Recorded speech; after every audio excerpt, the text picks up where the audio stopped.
अस्सलामुअलैकुम। Programme health talk के साथ मैं हूं आपकी होस्ट माहिन एहसान। उम्मीद है आप लोग खैरियत से होंगे और अपना बहुत सारा ख्याल रख रहे होंगे। जैसा कि आपको पता है कि दिल हमारे जिस्म का सबसे अहम हिस्सा है, लेकिन अफसोस की बात यह है कि हर उम्र के लोगों में दिल की बीमारियां बढ़ रही हैं।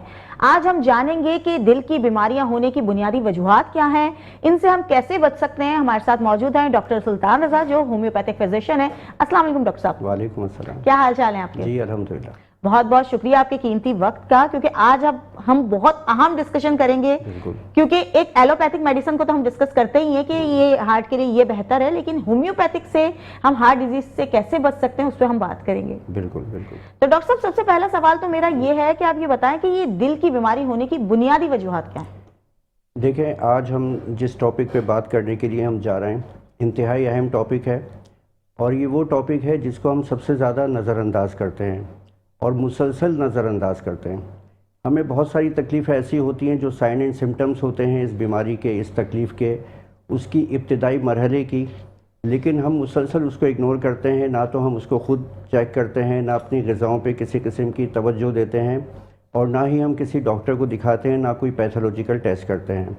लिहाजा हमें चाहिए कि कुछ चीज़ें दिल के अमराज में ऐसी होती हैं जो हम खुद चेक कर सकते हैं। मिसाल के तौर पर हम अपनी हार्ट बीट, अपनी पल्स को, हार्ट बीट पर मिनट क्या है, हम वो चेक कर सकते हैं। 70 to 80 होनी चाहिए रिधिम उसकी। और इसके अलावा अगर हमें किसी वक्त पल्पिटेशन बहुत ज़्यादा महसूस हो रही है, घबराहट बहुत ज़्यादा हो रही है, हमारा सांस फूलने लगा है, हमारे दिल में थोड़ा सा पेन होने लगा है जिसको एंजाइना पेक्टोरिस कहते हैं, अगर इस तरह की कोई प्रॉब्लम आ रही है, या मुसलसल हमारे बाजू में, उल्टे बाजू में तकलीफ़ हो रही है, शोल्डर में, नेक में, सर्वाइकल में अगर हमारे तकलीफ़ होनी शुरू हो गई है, तो हमें तवज्जो देनी चाहिए कि हम कौन सी ग़िज़ाएँ ऐसी इस्तेमाल कर रहे हैं।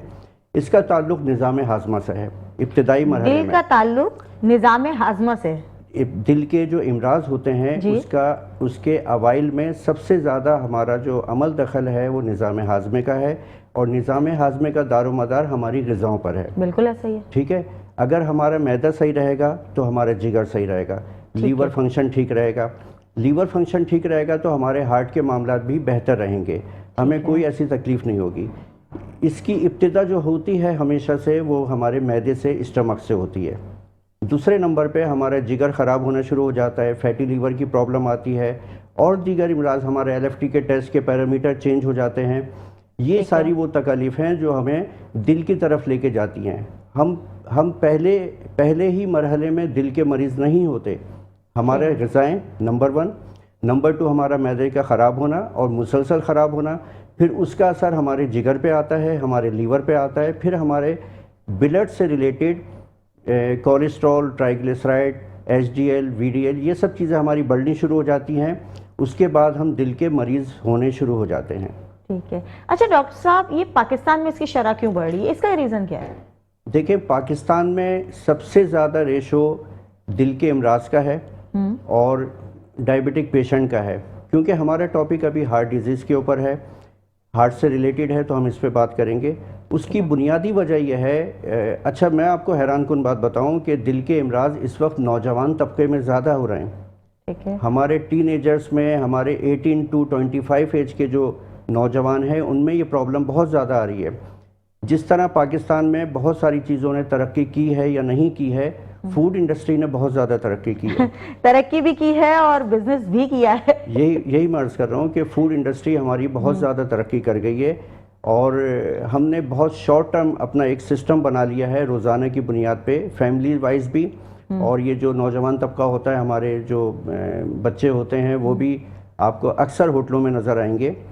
तो ये मुसलसल ऐसी ग़िज़ाएँ, हमारा मैदा, हमारा जिगर उसको सरवाइव नहीं कर पाता। अगर हम कभी कभी ये चीज़ें इस्तेमाल करते हैं तो उसकी बुनियाद पे तो ये बात ठीक है, लेकिन मुसलसल और मुस्तकिल बुनियादों पर ये चीज़ें इस्तेमाल करना दिल के लिए नुकसानदेह है। यही एक सबसे बड़ी वजह है हमारे माशरे में, पाकिस्तानी माशरे में सबसे ज़्यादा दिल के अमराज हो रहे हैं। नंबर 1। नंबर 2 ये कि दिल के अमराज में हम ग़िज़ाएँ तो ले रहे हैं लेकिन हमारी बॉडी एक्टिविटी कुछ भी नहीं है। हाँ, ये बात है। ठीक है, मुशक्क़त कुछ भी नहीं है। आज भी कबायली लोग जो हैं, कबायली जो आवाम हैं, वो मुशक्क़त भी करते हैं और ग़िज़ा सादी लेते हैं और देर तक बीमारियों से बचे रहते हैं। आप 70-70 साल, 80-80 साल तक वो इंतहाई मुशक्क़त करते हैं जो हमारा नौजवान भी उसको तसव्वुर नहीं कर सकता। तो बिल्कुल। अगर बॉडी की आउटपुट और इनपुट अगर बराबर हो तो हम बहुत सारी बीमारियों से बचे रहते हैं, ना सिर्फ दिल के अमराज से बल्कि बहुत सारी बीमारियों से हम बचे रहते हैं। बिल्कुल।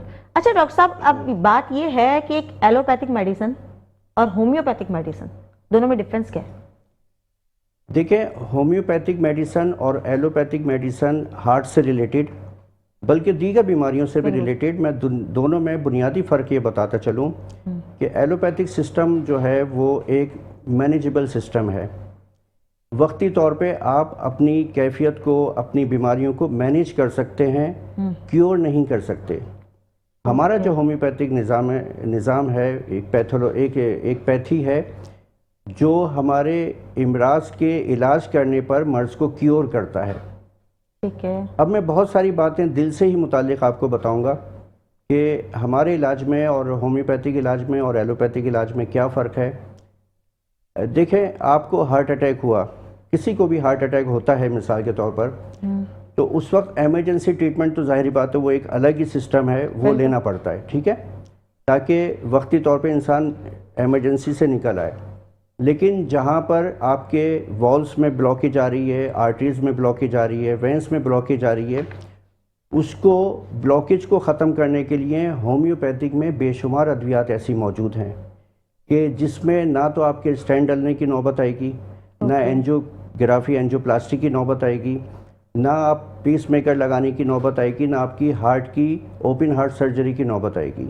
अगर मरीज़ को पहले से पता चल जाता है पैथोलॉजिकल टेस्ट के ज़रिए कि हम इस बीमारी में मुब्तला हो गए हैं, हमारी आर्टरीज इतने % ब्लॉकेज हो गई है और हमारे वॉल्व ब्लॉक होने शुरू हो गए हैं, तो होम्योपैथिक में ऐसी दवाइयाँ मौजूद हैं। मैं बेशुमार लाखों लोगों से इस वक्त मुखातिब हूँ, पाकिस्तान और पाकिस्तान से बाहर, जिनके जहन में ये बात होनी चाहिए कि होम्योपैथिक बहुत एडवांस टेक्नोलॉजी है, बहुत एडवांस पैथी है और इसमें ऐसी अद्वियात मौजूद हैं जो कि आपको ओपन हार्ट सर्जरी से भी बचाती हैं, आपके स्टेंट की इंस्टॉलेशन से बचाती हैं और आपकी आर्टरीज और आपके वॉल्व की ब्लॉकेज को सही कर सकती हैं। तो ये इतना स्पीडी वर्क करती है जितना स्पीडी एलोपैथिक करती है? देखें, बेशुमार पेशेंट की मिसाल ऐसी है मेरे पास जो मेरी क्लिनिक में आए और उनको हार्ट अटैक वाली कंडीशन थी। ठीक है। मैंने उनको रेफ़र किया कि आप फ़ौरन एमरजेंसी में जाएं। हमारे पास ऐसी अद्वियात मौजूद हैं जो रैपिडली काम करती हैं, लेकिन एक मुआलिज ऐसे पेशेंट पे रिस्क नहीं ले सकता। सही है।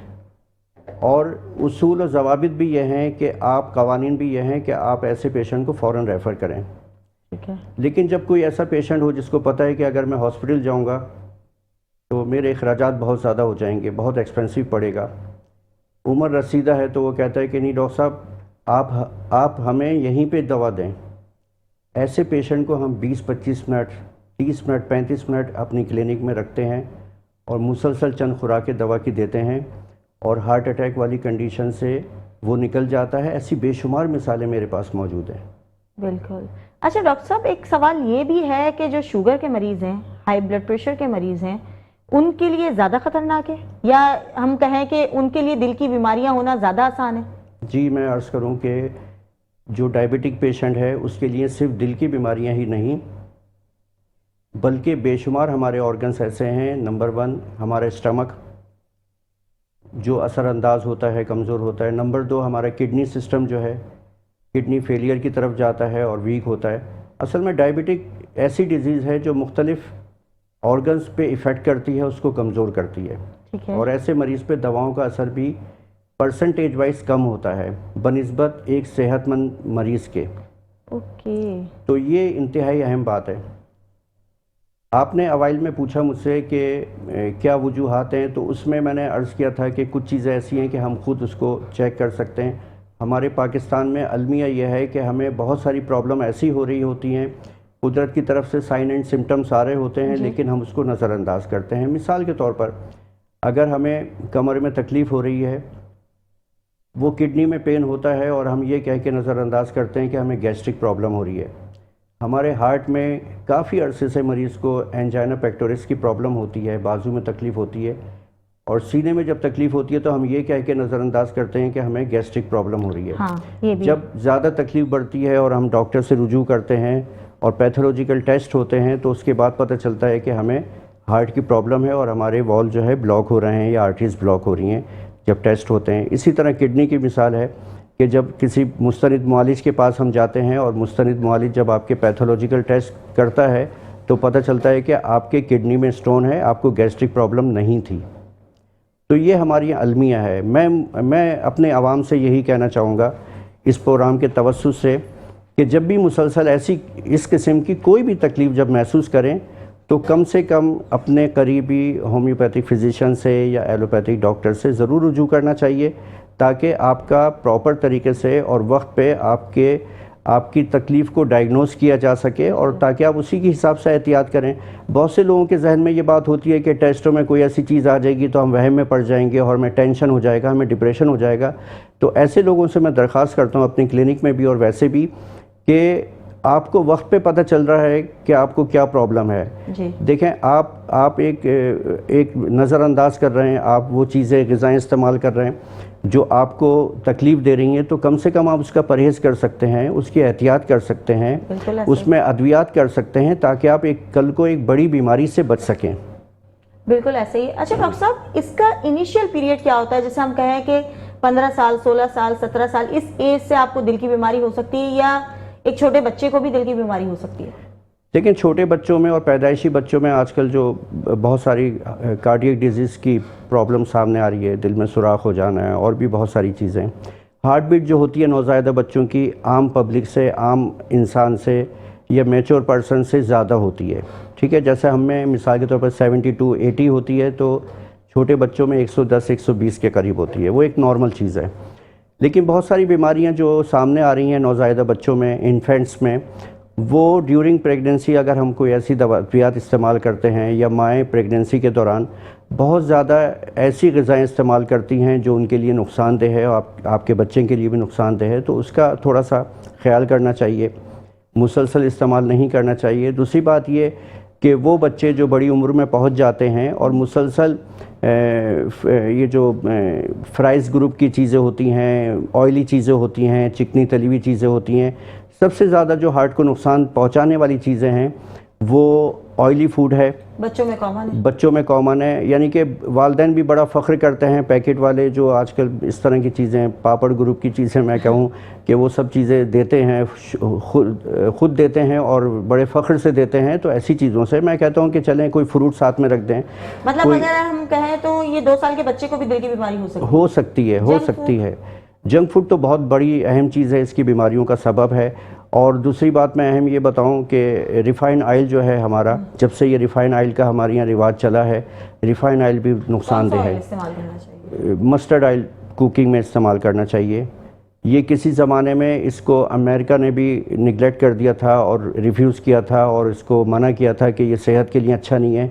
आज WHO कह रहा है कि ये बहुत अच्छा ऑयल है, मस्टर्ड ऑयल जो है ये बीमारियों से बचा रहता है, बचा के रखता है। कि हार्ट पेशेंट को कॉर्न ऑयल देना चाहिए, तो देखिए अगर वो अच्छी क्वालिटी का आपको मिल जाता है, हर कोई उसको अफोर्ड नहीं कर सकता, लेकिन मस्टर्ड ऑयल जो है वो हर कोई अफोर्ड भी कर सकता है और सेहत के लिए भी अच्छा है।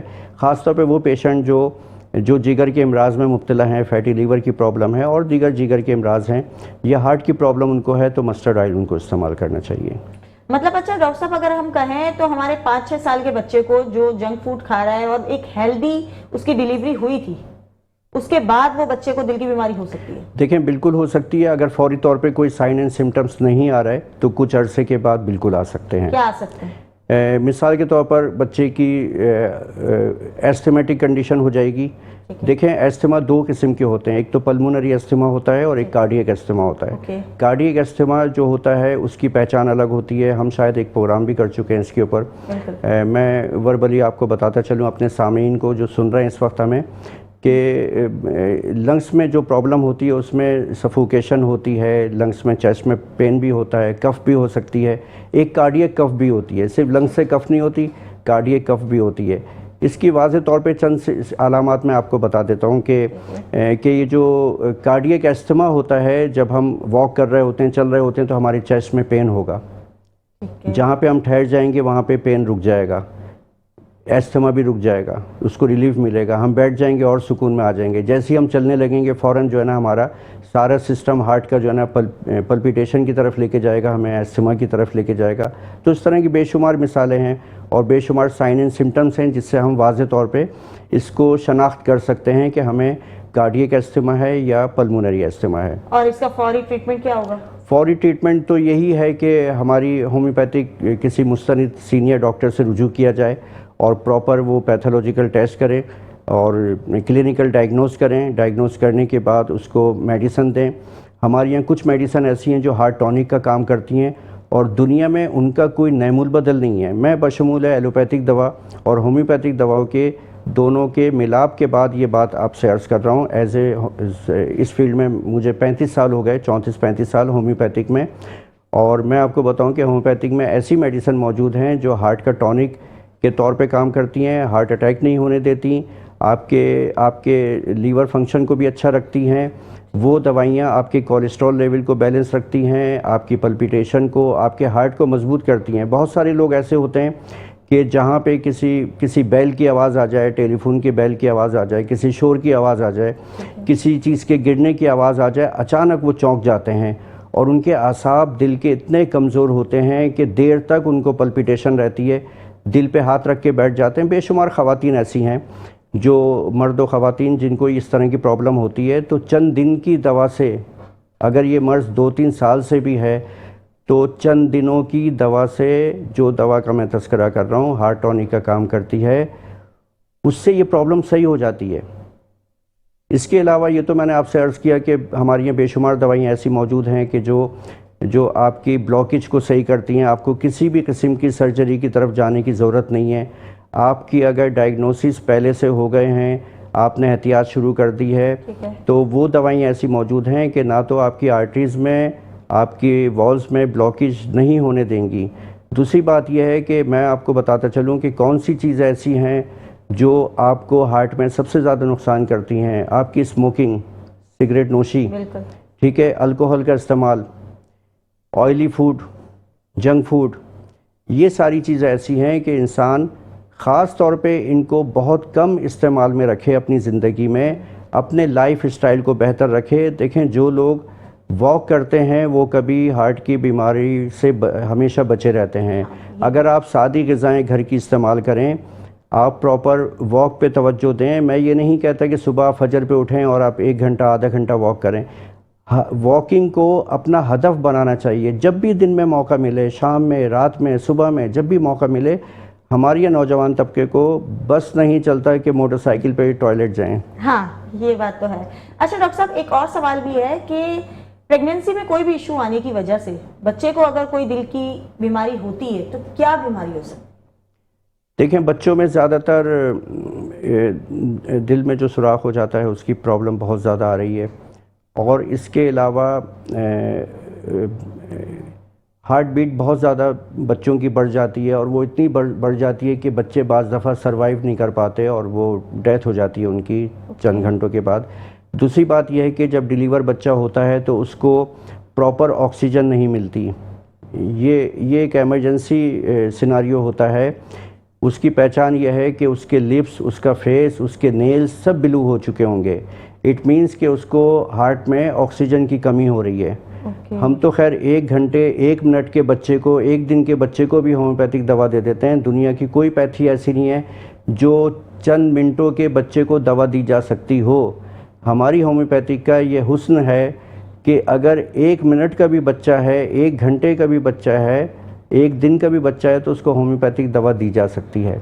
तो ये सब चीज़ें तो हम दवाओं से, एमरजेंसी में भी ऐसी दवाइयाँ हमारे यहाँ मौजूद हैं। जिस तरह मुख्तलिफ़ किस्म की टैबलेट्स डॉक्टर साहिबान कहते हैं, मैं नाम नहीं लूँगा ब्रांड का नाम, कि जी हार्ट का पेशेंट है तो उसको हर वक्त अपनी जेब में रखना चाहिए और रखना चाहिए। मैं बिल्कुल कहूँगा कि रखना चाहिए। इस तरह जो लोग होम्योपैथिक से वाकिफ़ हैं और नस्ल दर नस्ल होम्योपैथिक ट्रीटमेंट करवाते हैं, मैं 4th जनरेशन का इलाज कर रहा हूँ। 4 नस्लें मेरी यहाँ, बेशुमार फैमिलीज़ ऐसी हैं जो 4th जनरेशन मेरे पास आ रही है। तो वो इससे हट के जाते ही नहीं है कहीं। उनको पता है कि हमारी हर किस्म की बीमारी हो, चाहे लीवर की हो, स्किन की हो, किडनी की हो। डायलिसिस के पेशेंट मेरे यहाँ अच्छे हो रहे हैं माशाल्लाह। हार्ट के मेरे पास एक पेशेंट हैं, उनकी एज है 60-65 उनके 2 वॉल्व तो बिल्कुल ब्लॉक हो चुके हैं, बाकी 2 में भी परसेंटेज के हिसाब से ब्लॉक की जाए। वो कहते हैं डॉक्टर साहब मैं इस उम्र में क्या अपना ओपन हार्ट सर्जरी करवाऊँ। अब वो कहते हैं मैंने ओपन हार्ट सर्जरी नहीं करवानी है। अब वो क्या करे ऐसा पेशेंट? तो लाजमी उसको होम्योपैथिक दवा लेनी पड़ती है, लेनी चाहिए। जब आप देखें आप इतने बड़े मर्ज़ को अपने साथ लेके चल रहे हैं तो आपको लाजमी तौर पे उसका कोई सेकंड ऑप्शन देखना चाहिए। सेकंड ऑप्शन होम्योपैथिक के अलावा कोई भी नहीं है, बल्कि मैं कहूँगा आजकल के दौर में फर्स्ट ऑप्शन होम्योपैथिक है। ओके। अच्छा डॉक्टर साहब, ये दिल में सुराख होना, ये डिलीवरी के प्रॉब्लम्स हैं, प्रेगनेंसी के प्रॉब्लम्स हैं, या इससे हटके भी ये प्रॉब्लम हो सकती है? देखें कुछ तकलीफ ऐसी होती हैं कि जो जेनेटिक डिसऑर्डर्स होती हैं। अगर फैमिली में हार्ट की प्रॉब्लम चल रही है मदर साइड से या फादर साइड से, ठीक है, तो ये फर्स्ट अटैम्प्ट में डायग्नोस नहीं होता। उसके ज़ाहिरी बात है जब बच्चे को बहुत ज़्यादा इमरजेंसी होती है, उसका सांस बहुत ज़्यादा डिस्निया नहीं, जैसे हम कुछ केसेस ऐसे देखते हैं कि बच्चा होता है 8-9 साल का तो उसको डायग्नोस होता है इसके दिल में सुराख है जी। कुछ ऐसे होते हैं पैदा हुए बच्चों को डॉक्टर कह देते हैं कि इनके दिल में सुराख है। तो दोनों में क्या फ़र्क है? देखें कुछ पेशेंट, मैं आपको बताता हूँ, कुछ पेशेंट ऐसे भी हमने देखे हैं कि जिनको 30-35 साल की उम्र में पता चल रहा है कि आपको बाई बर्थ ये प्रॉब्लम है। उसकी वजह ये होती है कि इतने ज़्यादा कोई साइन एंड सिम्टम्स नहीं होते, लेकिन होते ज़रूर हैं। ठीक है। उसको हम इग्नोर कर देते हैं। मिसाल के तौर पर एक नौजवान है और वो नॉर्मल अपनी एज के पर्सन के मुकाबले में अगर वो वॉक करता है, फास्ट वॉक करता है, तो उसका सांस कुछ ज़्यादा एक्स्ट्राऑर्डिनरी फूलता है। ठीक है। हम इस चीज़ को इग्नोर करते हैं कि चलें कमज़ोर हैं, सीना कमज़ोर है, लेकिन अगर वक्त पे अगर डायग्नोस किया जाए तो पता चलता है कि उनको ये प्रॉब्लम है। बिल्कुल डॉक्टर साहब, इसको हम डिटेल में डिस्कस करेंगे, लेकिन यहाँ वक्त हुआ एक ब्रेक का। ब्रेक के बाद हाजिर होते हैं। Welcome back. डॉक्टर सुल्तान रज़ा से हमारी जो गुफ्तगू चल रही थी उसको कंटिन्यू करेंगे। डॉक्टर साहब, हम बात कर रहे थे दिल के सुराख के हवाले से और एक प्रेगनेंसी इश्यूज़ के हवाले से कि एक पैदा हुए बच्चे में और एक नौजवान की हम बात कर रहे थे कि उसमें दिल में सुराख होता है, तो उसका इलाज होम्योपैथी करती है? जी बिल्कुल। देखें होम्योपैथिक तो इतनी मैं कहता हूँ कि बहुत एडवांस है। ठीक है। हमने इसको समझा नहीं असल में। हमने इसको हमेशा यही जाना कि ये इंतहाई स्लो इलाज है, देर से दवाइयाँ असर करती हैं। मैं भी बचपन से यही सुनते आ रही हूँ। ठीक है ना, मैं भी यही, जब मैं स्टूडेंट था होम्योपैथिक का तो मैं भी यही समझता था, लेकिन जब इसके हैरानकुन रिजल्ट आते हैं एक ही डोज देने के बाद। ठीक है। देखिए ऐसा नहीं है, मैं थोड़ा सा आपका टाइम लूँगा, ऐसा नहीं है कि आज सर में दर्द हो रहा है 20 दिन बाद सही हो रहा है, ऐसा नहीं है।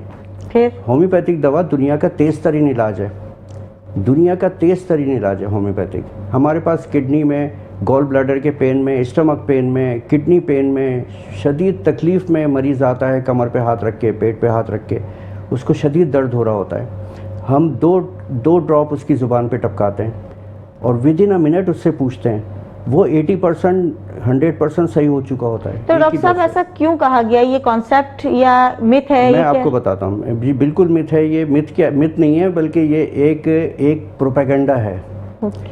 ये एक बहुत बड़ा प्रोपेगेंडा है। मैं उनसे ये कहूँगा, देखें इसमें 2 तरह से बातें हैं। मिसगाइड करने वाले लोग बहुत हैं आजकल, पब्लिक को मिसगाइड करते हैं, होम्योपैथिक से दूर रखने की कोशिश करते हैं। अच्छा, तारीफ करने वाले भी ऐसे तारीफ करते थे कि होम्योपैथी मेडिसिन जो है स्लो इलाज करती है लेकिन अच्छा होता है। देखिए उनको मैं ये कहूँगा, अब मैं आपको बताऊँ, देखें कौन सा ऐसा मर्ज़ है जो सही हो जाता है दीगर दवाइयों से। कोई एक मर्ज़ मुझे बता दें।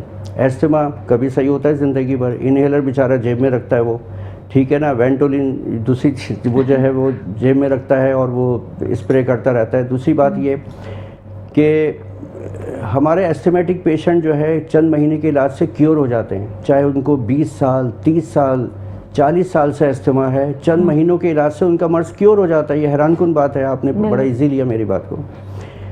इस तरह के दीगर इमराज ऐसे हैं। देखिए होम्योपैथिक जो है क्योरेबल ट्रीटमेंट है और होम्योपैथिक बहुत फास्ट रिएक्ट करता है। होम्योपैथिक में अगर सही दवा दी जा रही है तो बहुत तेज़ी से फ़ायदा पहुंचाती है। मैं लिपिड प्रोफाइल के जिनके पैरामीटर आउट होते हैं, जिनके कोलेस्ट्रॉल, ट्राइग्लिसराइड, एचडीएल, ये सब पैरामीटर आउट होते हैं, मैं 1 महीने के बाद उनका दवा देने के बाद टेस्ट करवाता हूँ, वाज़े तौर पे फ़र्क आ जाता है। हम दीगर इमराज में, हम इस तरह के दिल के इमराज में हम पूरी ज़िंदगी अपना कोलेस्ट्रॉल ठीक कर रहे होते हैं, पूरी ज़िंदगी दवाइयाँ खा रहे होते हैं। ठीक है। कभी बढ़ गया, कभी कम हो गया, कभी बढ़ गया, कभी कम हो गया। ब्लड प्रेशर का भी यही है। ठीक है। हम चंद हफ्तों चंद महीनों के इलाज से ये सारे पैरामीटर नॉर्मल करते हैं अपनी दवाइयों से। अब मुझे बता दें कि तेज़ इलाज कौन सा है और स्लो इलाज कौन सा है। अब यही तो मैं आपसे सवाल कर रही थी ना कि हम बचपन से यही चीज़ सुनते आए हैं। प्रोपेगेंडा है, ये एक प्रोपेगेंडा है। कुछ हमारे साथ ही डॉक्टर्स भी ऐसे हो सकते हैं कि पेशेंट अगर उनके, वो बहुत कम रेशो है, दोनों तरफ की मैं बात बता रहा हूँ, कि अगर उनके हत्थे चढ़ जाते हैं, उनको अगर एक्सपीरियंस नहीं है इस फील्ड में। देखिए, दो तबके होते हैं। एक वो होता है जो कोर्स किया 4 साल 5 साल का, उसके बाद आप एक सिंपल सी हाउस जॉब करके आप क्लिनिक खोल के बैठ गए। देखिए, हमारी फाउंडेशन अल्हम्दुलिल्लाह इसी तरह मजबूत हुई है कि हमने अपने सीनियर के पास कोर्स करने के बाद कुछ साल लगाए, हर तरह के पेशेंट को देखा, हेपेटाइटिस बी, हेपेटाइटिस सी, ये हमने चंद हफ्तों में सही होते हुए देखें पेशेंट। होम्योपैथिक दवा से चंद हफ्तों में सही होते हुए देखें। आज भी मेरे पास बेशुमार पेशेंट ऐसे हैं। आर्थराइटिस देखें कहाँ सही होता है, आर्थराइटिस कभी सही नहीं होता। डॉक्टर भी उसको हौसला दे देते हैं, जहन साजी कर देते हैं, बता देते हैं कि जी आपको पेन किलर लेना है और बस कैल्शियम लेना है, आपने अपनी ग़िज़ाओं में ये करना है वो करना है। हमारे यहाँ आर्थराइटिस का पेशेंट चंद हफ्तों चंद महीनों के इलाज के बाद सही हो जाता है। क्या प्रॉब्लम होती है, उसकी हड्डी बढ़ गई है। Arthritis means inflammation of bone, inflammation bone में हो गई है। हमारा टॉपिक अभी नहीं है ये, फिर हम इस पे बात करेंगे। मैं सरसरी तौर पे आपको बताता चलूँ कि होम्योपैथी कहाँ खड़ी हुई है आज। मैं हर प्लेटफॉर्म पे होम्योपैथी को करता हूँ, मुझे अपनी किसी उसकी ज़रूरत नहीं है, होम्योपैथी की है मेरी। माशाल्लाह इतने पेशेंट आते हैं कि मुझे मज़ीद उसकी। तो होम्योपैथिक जो है, आर्थराइटिस का केस है, आर्थराइटिस में इन्फ्लेमेशन ऑफ बोन को सही करती है होम्योपैथिक दवाइयाँ। ऑस्टियोप्रोसिस पे जहाँ पे आपकी हड्डियाँ भुरभुरी होकर झड़ना शुरू हो गई हैं, उसकी लेयर बनाती है होम्योपैथिक दवाइयाँ। ऐसा कोई दुनिया में हैरान कुन बात बता रहा हूँ मैं आपको। अब ये एक सारी कुछ नई चीज़ें जानने को आखिर में जी बिल्कुल, ये लोगों में अवेयरनेस होनी चाहिए। आखिर में डॉक्टर कहते हैं जी नी चेंज करवा लें, 15-20 लाख का खर्चा होता है उसमें, उसके बाद भी गारंटी नहीं है, पहले दिन फॉर्म साइन हो जाता है। तो होम्योपैथिक में ऐसी दवाइयाँ मौजूद हैं कि जो आपकी बोन्स आपकी डैमेज हो गई हैं उसकी लेयर बना देती हैं और इन्फ्लेमेशन ख़त्म कर देती है। फिर आर्थराइटिस कहाँ रहेगा आपका। 6 महीने इलाज कर लें आप, 8 महीने कर लें, 4 महीने कर लें, मैं कहता हूँ ज़िंदगी भर आपको 20 साल से आर्थराइटिस है, अगर आप 1 साल भी इलाज कर लें तो ये बुरा सौदा नहीं है ये। बिल्कुल। अच्छा डॉक्टर साहब, एक और इम्पॉर्टेंट क्वेश्चन है, वो ये कि कहते हैं कि एलोपैथिक मेडिसिन के नुकसान होते हैं, होम्योपैथिक के नहीं होते हैं। तो होम्योपैथिक के अगर नहीं होते हैं तो क्यों नहीं होते, डिफरेंस क्या है दोनों में? डिफरेंस ये है कि देखें, एलोपैथिक का मैं नहीं कहता कि कोई साइड इफ़ेक्ट होते हैं। आप जिस दवा को इस्तेमाल करें उसका लिटरेचर निकाल के देख लें, उसमें एक तरतीब होगी, एक फहरिस्त होगी साइड इफ़ेक्ट्स की, मुझे कहने की ज़रूरत ही नहीं है। और वो इतने संगीन किस्म की तकालीफ और बीमारियां होती हैं, अगर किसी ने पढ़ लिया, आजकल हर शख्स जो है ना गूगल डॉक्टर है, वो फ़ौरन निकाल के देख लेता है। अगर डॉक्टर से डिस्कस कर लिया तो डॉक्टर ये कहता है कि आपके मतलब की चीज़ नहीं, आप इसको रहने दें, आप इसको इग्नोर करें। कैसे इग्नोर करें? आपकी जो आपने ये दवाइयाँ बनाई हैं उस पर जो रिसर्च हुई है उसमें ये चीज़ें शामिल हैं। बुनियादी चीज़ ये है कि होम्योपैथिक दवा ह्यूमन प्रूविंग होती है, ठीक है, और जो दीगर दवाइयाँ हैं वो एनिमल्स के ऊपर प्रूविंग होती है उसकी, ये बुनियादी फ़र्क है। हमारी दवा हेल्दी पर्सन के ऊपर प्रूविंग होती है, हमारी मेडिसिन जो हैं, ये बुनियादी फ़र्क है। एक इंसान आपको बता सकता है, अपनी फीलिंग बता सकता है कि मुझे क्या फीलिंग हो रही है, मेरे पेट में बर्निंग हो रही है, एसिडिटी हो रही है, जलन हो रही है, ये दूसरा एनिमल नहीं बता सकता आपको, ठीक है ना। दूसरी चीज़ ये, होम्योपैथिक दवा के साइड इफ़ेक्ट क्यों नहीं होते। आपने ये कहा कि होम्योपैथिक दवा के साइड इफ़ेक्ट नहीं होते, मैं भी यही कहता हूँ कि साइड इफ़ेक्ट नहीं होते, लेकिन उसकी बुनियादी वजह यह है कि हमारी दवाइयाँ जो हैं तकरीबन 70% हर्बल मेडिसिन से बनी है, जड़ी बूटियों से बनी है, हर्बल मेडिसिन जो है उनसे बनी है, तो हर्बल मेडिसिन के इतने कोई साइड इफ़ेक्ट नहीं होते। नंबर 2, दूसरी बात यह है कि देखें, साइड इफ़ेक्ट की जहाँ तक बात आती है तो आपके आगे पानी रखा हुआ है, आप मुसलसल पानी पिए चले जाएं, अपनी नीड से ज़्यादा पिए चले जाएं तो क्या होगा, आपको वॉमिट हो जाएगी। तो पानी देखें नुकसानदेह नहीं है, ज़िंदगी का हिस्सा है, पानी के बगैर ज़िंदगी गुजारी नहीं जा सकती। लेकिन जब आप वाफिर मिकदार में बग़ैर किसी वजह के इस्तेमाल करेंगी तो आपको वॉमिट हो जाएगी। अब मैं आता हूँ होम्योपैथिक दवा पे। देखें, बास पेशेंट ये करते हैं, जब 2-3 विज़िट पे देखते हैं कि यार डॉक्टर ने यही दवा मुझे लिखी है। अब डॉक्टर जानता है कि उसकी मुद्दत इस्तेमाल कितनी है, आप कब तक उसको इस्तेमाल करेंगे, ये डॉक्टर ही बताएगा। आप क्या करते हैं कि आप डॉक्टर के पास नहीं जाते, आप उस बॉटल को, उस कॉटन को लेके पूरे बाज़ार में घूमते हैं और बोलते हैं कि ये दवा है, दे दें। बिल्कुल। आप 6-6 साल तक इस्तेमाल कर रहे हैं। होम्योपैथिक इतना कोई इतना स्लो इलाज थोड़ी है कि आप 6-6 साल, मर्ज़ में कैंसर भी नहीं इतनी अरसा लेता होम्योपैथिक दवा से, कैंसर भी सही हो जाता है। हाँ। तो लोग बिला वजह इस्तेमाल करते हैं, उनको साइड इफ़ेक्ट हो सकता है, क्योंकि होम्योपैथिक दवाइयाँ सेहतमंद आदमी पे प्रूविंग की गई है, बीमार आदमी पे नहीं की गई, और बीमारी की हालत में वो वापस वो सिम्टम्स आ सकते हैं, लेकिन वो ख़तरनाक नहीं होते। अगर आप डॉक्टर की सरपरस्ती में, डॉक्टर के मशवरे से, उसकी एडवाइस पे दवा का इस्तेमाल कर रहे हैं, तो कभी भी होम्योपैथिक दवा के साइड इफ़ेक्ट नहीं होते, क्योंकि हम इस तरीके से उसको पोटेंटाइज करते हैं। डॉक्टर सैमुअल हैनीमन ने जो एक थ्योरी हमें दी है आज से 200-250 बरस पहले, वो आज तक उसको फॉलो किया जा रहा है। तो उसके तहत ये होम्योपैथिक की दवाओं के बनिस्बत दूसरी जो दवाइयाँ हैं, उनकी दवाइयाँ ज़्यादातर केमिकल से बनी हुई होती हैं, और केमिकल में देखें, बुनियादी तौर पे मैं आपको अहम बात बताऊं कि जिसने होम्योपैथिक ईजाद की है वो बजाते खुद एलोपैथिक डॉक्टर था। अच्छा जी, वो खुद एलोपैथिक डॉक्टर था। वो क्यों इस तरफ आया? 2 चीज़ें उसको परेशान करती थी। नंबर 1 ये कि 2 तकलीफ़ों के लिए हमने दवा इस्तेमाल की, वो सही हुई या नहीं हुई, हमें 3 से 5 साइड इफ़ेक्ट हो गए। एक तो वो इस वजह से परेशान था। दूसरी चीज़ ये कि वो कहता था कि ये क्या बात हुई कि ज़रा सी बात के ऊपर जो है ना सर्जरी करवाएं। बॉडी में कहीं ट्यूमर निकल आया, एक निकल आया, सर्जरी करवा ली, उसके बाद 5 और निकल आए, तो 5 जगह से हम कटिंग करवाएंगे। होम्योपैथिक में 95% से ज़्यादा इमराज ऐसे हैं जिनकी सर्जरी होती है, वो होम्योपैथिक दवाओं से सही हो जाते हैं।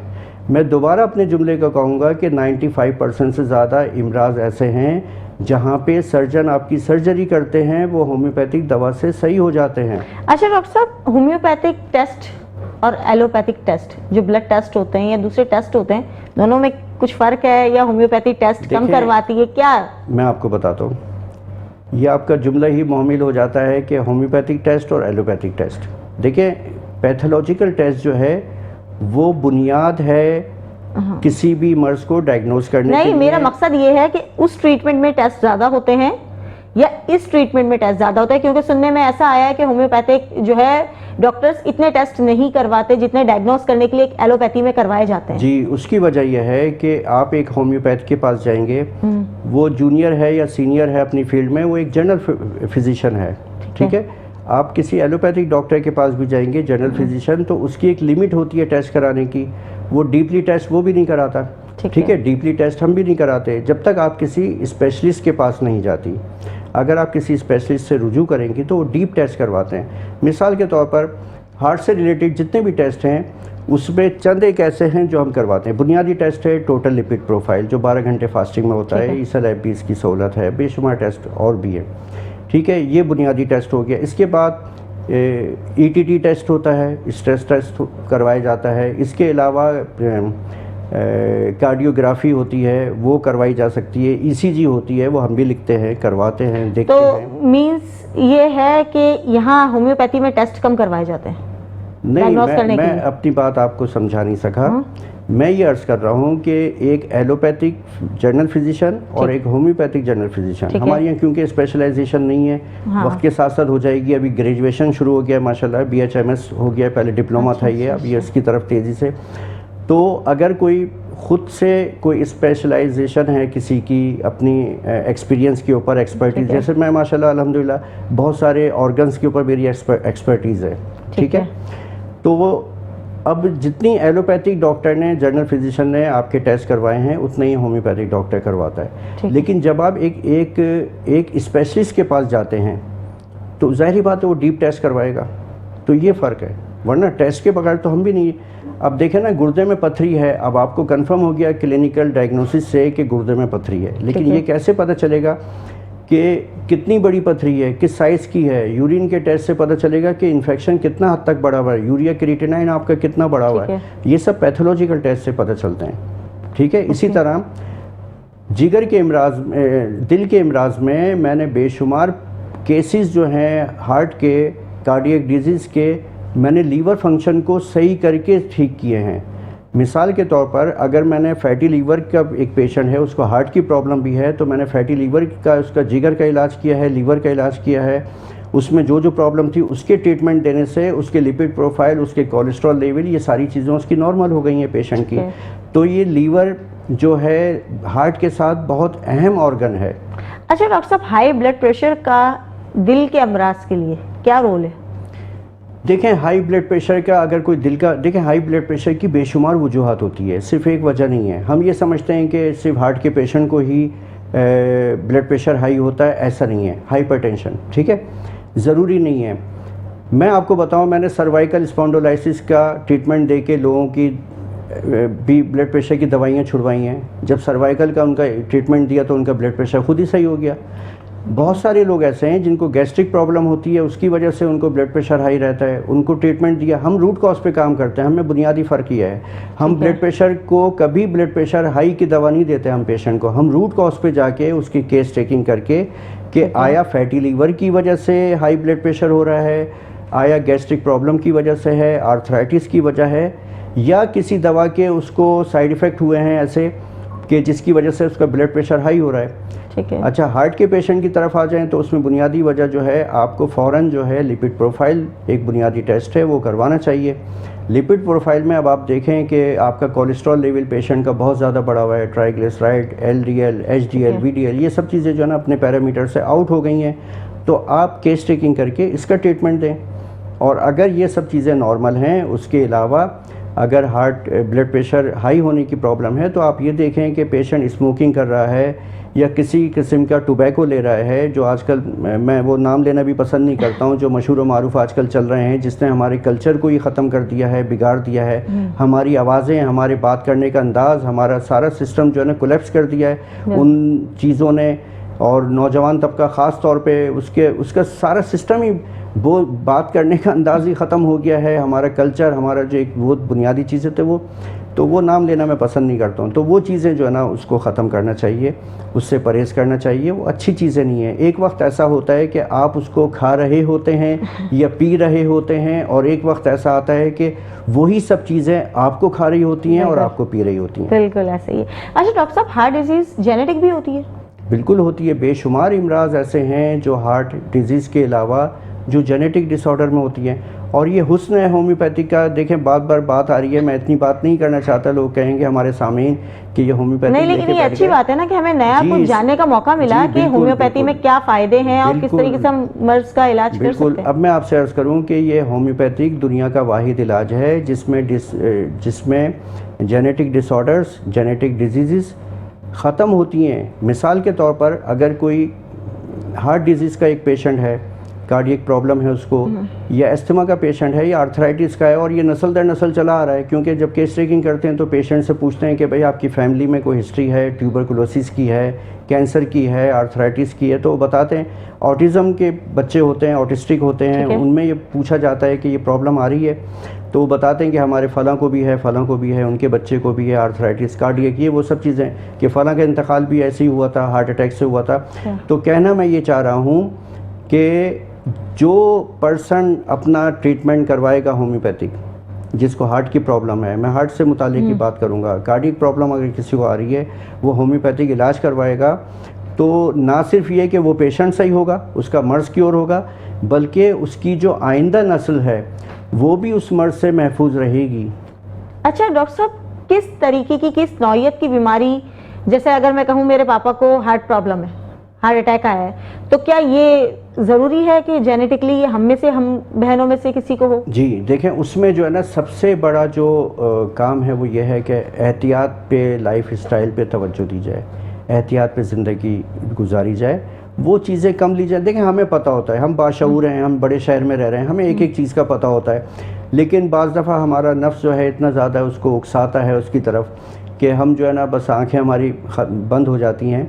तो हमें पता होता है कौन सी चीज़ हमें नुकसान दे रही है, जो चीज़ नुकसान देती है उसको कम इस्तेमाल किया जाए। हमारे बेशुमार प्रोग्राम इस पर हुए हैं आपके साथ, और आप कहती हैं डॉक्टर साहब थोड़ा इजाज़त तो दे दें, तो कभी कभी खाने में कोई हर्ज नहीं है, कभी कभी कम खा लें, लेकिन रेगुलर ऐसी चीज़ें, लाइफ स्टाइल जो है बड़ी अहमियत रखता है। एक्सरसाइज हार्ट के लिए, देखें बात रह ना जाए, हाँ, सॉरी, कार्डियक प्रॉब्लम के लिए ना सिर्फ ये बल्कि दीगर ऑर्गन्स को एक्टिव रखने के लिए, पूरी बॉडी को एक्टिव रखने के लिए एक्सरसाइज बहुत ज़रूरी है। उसमें वॉकिंग नंबर 1 है।